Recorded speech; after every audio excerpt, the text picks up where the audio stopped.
നമ്മളിവിടെ ഉണ്ടാക്കിയിരിക്കുന്നത് വളരെ എളുപ്പത്തിൽ ഉണ്ടാക്കാൻ പറ്റിയ ഒരു ഗ്രീൻ പീസ് കറിയാണ്. അധികം എണ്ണ ഒന്നും ഇല്ലാണ്ട് തന്നെ നല്ല ഒരു ഗ്രീൻ പീസ് കറിയാണ് ഇന്നിവിടെ ഉണ്ടാക്കിയിരിക്കുന്നത്. നമ്മൾ ഹോട്ടൽ സ്റ്റൈലിലൊക്കെ ഒരു ഗ്രീൻ പീസ് കറിയാണിത്. ചപ്പാത്തിയുടെ കൂടെയും അപ്പത്തിൻ്റെ കൂടെയും ഒക്കെ നല്ലൊരു കോമ്പിനേഷനാണ് ഈ ഒരു ഗ്രീൻ പീസ് കറി. അപ്പം നമുക്ക് ഈ ഒരു ഗ്രീൻ പീസ് കറി ഉണ്ടാക്കുന്നത് എങ്ങനെയാണെന്ന് നോക്കാം. വേഗത്തിൽ ഉണ്ടാക്കാൻ പറ്റിയ ഗ്രീൻ പീസ് കറിക്ക് വേണ്ടിയിട്ട് 1 കപ്പ് ഗ്രീൻ പീസ് ഞാൻ രാത്രിയിൽ കുതിർത്ത് വെച്ചിരുന്നതാണ്. ഒരു എപ്പോഴെങ്കിലും ഗ്രീൻ പീസൊക്കെ എടുക്കുമ്പോൾ ഒരു 5-6 മണിക്കൂറെങ്കിലും നല്ലതായിട്ട് സോക്ക് ചെയ്തെടുക്കണം. അതിനുശേഷം ഇതിലേക്ക് ഞാൻ ഒരു സവാള അരിഞ്ഞു വെച്ചിട്ടുണ്ട്. പിന്നെ അതുപോലെ തന്നെ ഒരു ടൊമാറ്റോ അരിഞ്ഞു വെച്ചിട്ടുണ്ട്. പിന്നെ 2 പച്ചമുളക്, ഒരു 2-3 വെളുത്തുള്ളി, പിന്നെ ഒരു ചെറിയ കഷ്ണം ഇഞ്ചി. ഇതെല്ലാം കൂടെ നമ്മൾ കുക്കറിനകത്തിട്ടൊന്ന് വേവിച്ചെടുക്കണം. ഈ ഒരു പ്രഷർ കുക്കറിനകത്തോട്ട് നമ്മൾ സോക്ക് ചെയ്ത് വെച്ചിരിക്കുന്ന ഗ്രീൻ പീസ് ഉണ്ടല്ലോ അങ്ങോട്ട് ഇട്ട് കൊടുക്കുകയാണ്. ഇത് കഴുകി എടുത്ത് വെച്ചിരിക്കുന്നതാണ്. ഇതിലേക്ക് അരിഞ്ഞു വെച്ചിരിക്കുന്ന ഉള്ളിയും ടൊമാറ്റോയോടെ അങ്ങോട്ട് ഇട്ട് കൊടുക്കുകയാണ്. നമ്മളിതിനകത്ത് ഇതൊന്നും വഴറ്റാതാണ്, എളുപ്പത്തിലുള്ളൊരു കറിയാണ് ചെയ്യുന്നത്. നമുക്ക് ഇഞ്ചി ചെറുതായിട്ടൊന്ന് കട്ട് ചെയ്തിട്ട് കൊടുക്കാം. അവർക്ക് തന്നെ വെളുത്തുള്ളി, പിന്നെ പച്ചമുളക്. എരിവനുസരിച്ചിട്ട് പച്ചമുളകിൻ്റെ എണ്ണം കൂട്ടിക്കണം. കാരണം ഇതിനകത്ത് നമ്മൾ മുളക് പൊടിയൊന്നും ഇടുന്നില്ല. അരയ്ക്കാൻ നേരം വേണമെങ്കിൽ പച്ചമുളക് ചേർക്കാം. അടുത്തത് ഞാനിതിലേക്ക് ഒരു സീക്രട്ട് ഇൻഗ്രീഡിയൻറ്റ് ചേർക്കുന്നുണ്ട്. നമ്മുടെ ചിക്കൻ മാജിക് ക്യൂബ്സ് ഉണ്ടല്ലോ. വെജിറ്റേറിയൻകാർക്ക് ഇത് ഒഴിവാക്കാം, അല്ലാതെ ഇത് ഇഷ്ടമില്ലാത്തവർക്കും ഇത് ഓപ്ഷനിലാണ്. വേണമെന്ന് വെച്ചാൽ മാത്രം ഇട്ട് കൊടുത്തേച്ചാൽ മതി. മാജിക് ക്യൂബ്സ് ഇട്ട് കൊടുത്തേക്കുന്നതുകൊണ്ട് അതിനകത്ത് ഓൾറെഡി കുറച്ച് ഉപ്പുണ്ട്, എന്നാലും കുറച്ചുകൂടെ വേണ്ടി വരും. ഒരു 1/2 ടീസ്പൂണോളം ഇട്ട് കൊടുക്കുകയാണ്. നമുക്ക് കുറച്ച് മഞ്ഞൾപ്പൊടിയോടെ ഇട്ട് കൊടുക്കാം.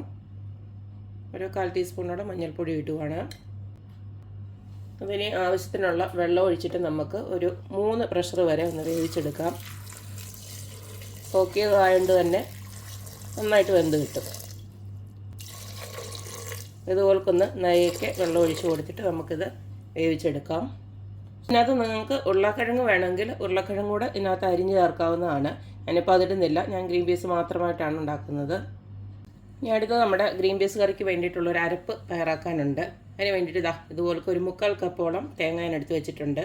ഇതിലേക്ക് എരിവിന് ആവശ്യമായിട്ടുള്ള ഒരു 2 പച്ചമുളക് ഞാൻ ഇട്ട് കൊടുക്കുന്നുണ്ട്. അടുത്തതിലേക്ക് ഇട്ട് കൊടുക്കുന്നത് പെരിഞ്ജീരകമാണ്, ഫെനൽ സീഡ്. കണ്ടില്ലേ, ഇത്ര ഇട്ട് കൊടുക്കുന്നുണ്ട്. ഒരു ടീസ്പൂണോളം ഉണ്ട്.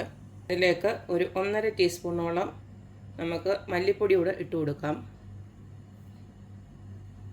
അതിലേക്ക് ഒരു 3-4 ഇതുപോലൊക്കെ കശുവണ്ടി ഇട്ട് കൊടുത്ത് നല്ല പേസ്റ്റ് പോലെ ഇത് നമുക്കൊന്ന് അരച്ചിങ്ങെടുക്കണം. കുറച്ച് വെള്ളം ഒഴിച്ചിട്ട് തന്നെ അരച്ചെടുക്കാം. ഇപ്പോൾ ഞാൻ ഇതുപോലെ നല്ല ഫൈനായിട്ട് അരച്ചെടുത്തിട്ടുണ്ട്. ഇതവിടെ ഇരിക്കട്ടെ. അടുത്തത് ഞാൻ കടുക് വറക്കാനായിട്ട് കുറച്ച് കൊച്ചുള്ളിയും അതുപോലെ തന്നെ കറിവേപ്പിലയും അതുപോലെ തന്നെ ഉണക്കമുളകും എടുത്ത് വെച്ചിട്ടുണ്ട്.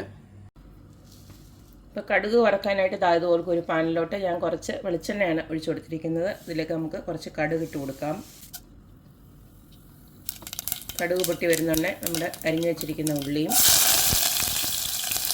കറിവേപ്പിലയും എല്ലാം അങ്ങോട്ട് ഇട്ട് കൊടുക്കാം.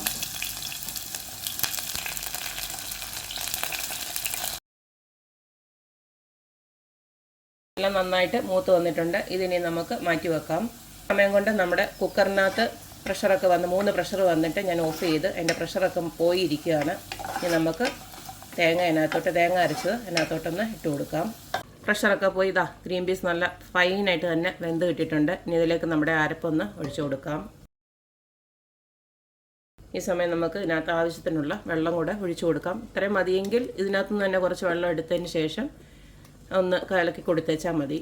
ഇപ്പോൾ ഞാൻ മിക്സിയുടെ ജാറ് കഴുകി ഒരു പൊടിക്കൂടെ വെള്ളം ഒഴിച്ചു കൊടുത്തിട്ടുണ്ട്. ഇതിനി ഒന്ന് തിളച്ച് വരട്ടെ. പിന്നെ നമ്മുടെ കടുക് വറുത്തോടെ ചേർത്തിട്ട് വാങ്ങിയാൽ മതി.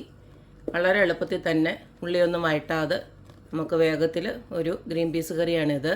ഇത് ഇത്തിരി കൂടെ ഒന്ന് കുറുകിക്കോളും, അതാണ് ഞാൻ ഇത്രയും വെള്ളം ഒഴിച്ച് കൊടുത്തത്. അപ്പോൾ നിങ്ങളുടെ ഒരു കൺസിസ്റ്റൻസി അനുസരിച്ചിട്ട് വെള്ളം ഒഴിച്ച് കൊടുത്തേച്ചാൽ മതി. ഇതിപ്പോൾ എല്ലാം കൂടെ ജസ്റ്റ് ഒന്ന് തിളച്ച് വന്നിട്ടുണ്ട്. നമ്മുടെ കടുക് വറുത്തോടെ നമുക്കിനകത്തോട്ട് ഒഴിക്കാം.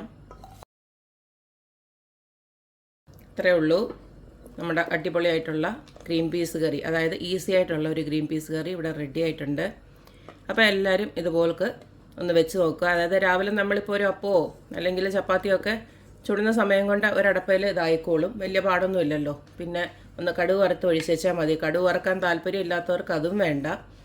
ഇപ്പോൾ എണ്ണയൊന്നും തീരെ താല്പര്യമില്ലാത്തവർക്ക് ഇപ്പം ആ ഒരു എണ്ണ, അതായത് കടുക് വറുക്കുന്ന എണ്ണ പോലും നമുക്ക് ഒഴിക്കേണ്ട കാര്യമില്ല, അല്ലാതെ തന്നെ നല്ല ടേസ്റ്റാണ്. പിന്നെ ഞാൻ മാജിക് ക്യൂബ്സ് ഇട്ട് കൊടുത്തത് അതും ഓപ്ഷനിലാണ്, പക്ഷെ അതും ഇട്ട് കൊടുക്കുമ്പോൾ നല്ലൊരു ടേസ്റ്റാണ്. എന്തായാലും എല്ലാവരും ഇതുപോലൊക്കെ ഒന്ന് വെച്ച് നോക്കുക, അഭിപ്രായങ്ങൾ അറിയിക്കുക. അപ്പോൾ എപ്പോഴും പറയുന്ന പോലെ തന്നെ എൻ്റെ റെസിപ്പീസ് ഇഷ്ടമുള്ള എല്ലാവരും please like, share and subscribe. അപ്പോൾ ഇനി അടിപൊളി വീഡിയോ ആയിട്ട് വരുന്നവരേക്കും ബായ്.